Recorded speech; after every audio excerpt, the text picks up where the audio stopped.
Hey everybody, welcome back into another episode of Coach's Corner presented by Joe Clemence Real Estate. I am Joe Clemence, joined alongside by Eric Moser. Eric, it's season's underway, 2 games under the books, a win on the road and a tough loss last night here at home in a different atmosphere than we were supposed to experience last weekend. Kind of talk about the difference first off from coming in off a championship win to hosting a Rochester Grizzlies team at home that gets shut down early because of equipment malfunction.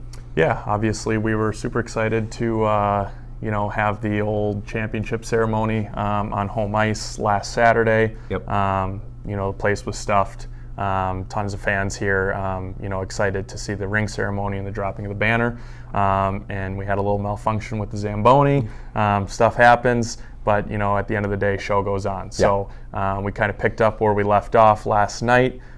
Second period on the power play for a minute 54. So it was a different night for hockey for us because you're only playing 40 minutes of hockey, and you start on the power play. So the atmosphere was definitely different. Obviously, it's a Thursday night game, so the barn wasn't as packed as normal on a weekend stand. But at the end of the day, still came out and competed and tried to get 2 points. And obviously, that didn't happen, but we move on from it. Yep.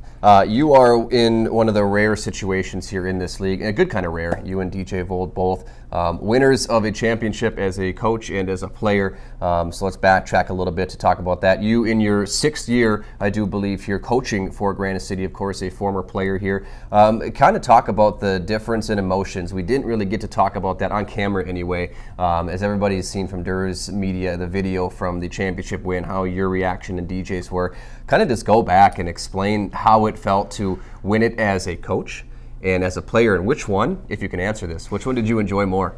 Yeah, obviously, it was a crazy championship game. Yeah. We were behind the scoreboard the entire night, and our guys just battled and clawed, and we were able to put ourselves in a position to ultimately win the Fraser Cup again, right? Yeah. But the emotions were high, especially after that first period. Yeah. With the goal deficit, it was kind of like, okay, is this a repeat from the year prior when we faced Rochester and lost in the final?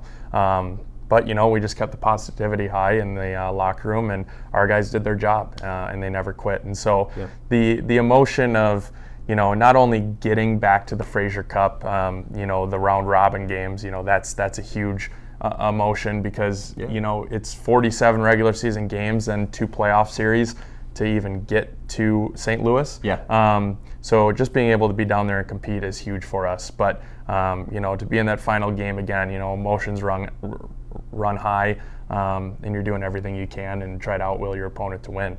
And after that final buzzer with the comeback, it just kind of, it was kind of, you don't really believe it, right? Yeah. Just kind of sunk to the floor and got emotional. And it's not so for mine and DJ's personal accolades of the organization, but just for how hard the guys fought and battled to come back in that game.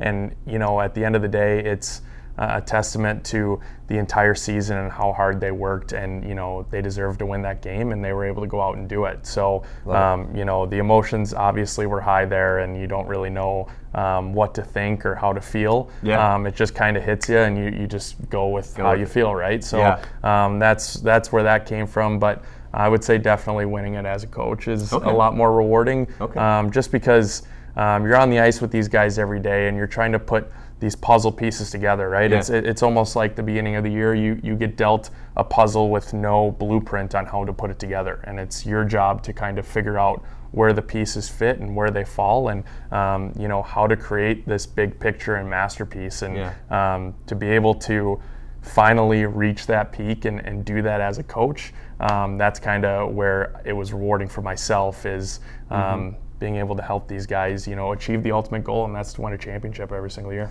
Awesome answer. So this year you talk about some changes, some differences. Brad Wilner is now just doing general manager, and not just general manager. The guy does a billion things at once, but DJ Vold moves in as the sole head coach. You move up as the sole assistant coach here again this season, again coaching in your 6th year. What kind of change, if any? I mean, DJ did a lot last year too with Brad on the ice, kind of losing some reins, pushing some reins around, but what changes now with a different atmosphere on the bench? You look look to your left or right, and it's just one guy now, not two. Does that change at all, or is it just same business as usual? For the most part, same business as usual.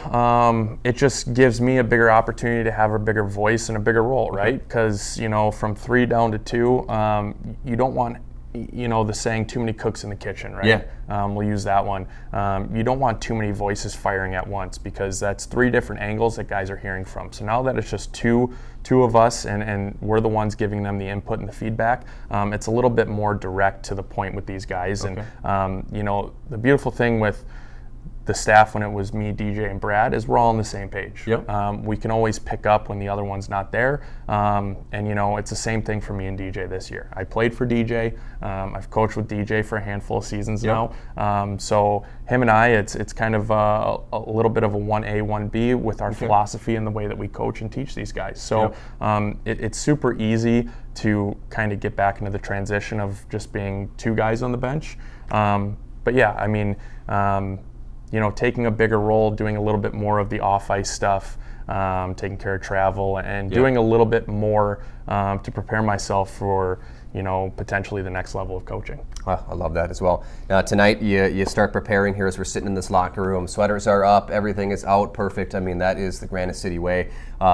Wilmer starts our season tonight. Wilmer has always been that 3rd, 4th, hinging on the 5th place team here in this West Division. Kind of one of those teams, the ankle biter teams. Good enough to be there, also good enough to really ruin somebody's night and somebody's season. Under new coaching staff again, some familiar faces coaching the Wilmer squad this season with Reuter and Lindblad, former Lumberjacks.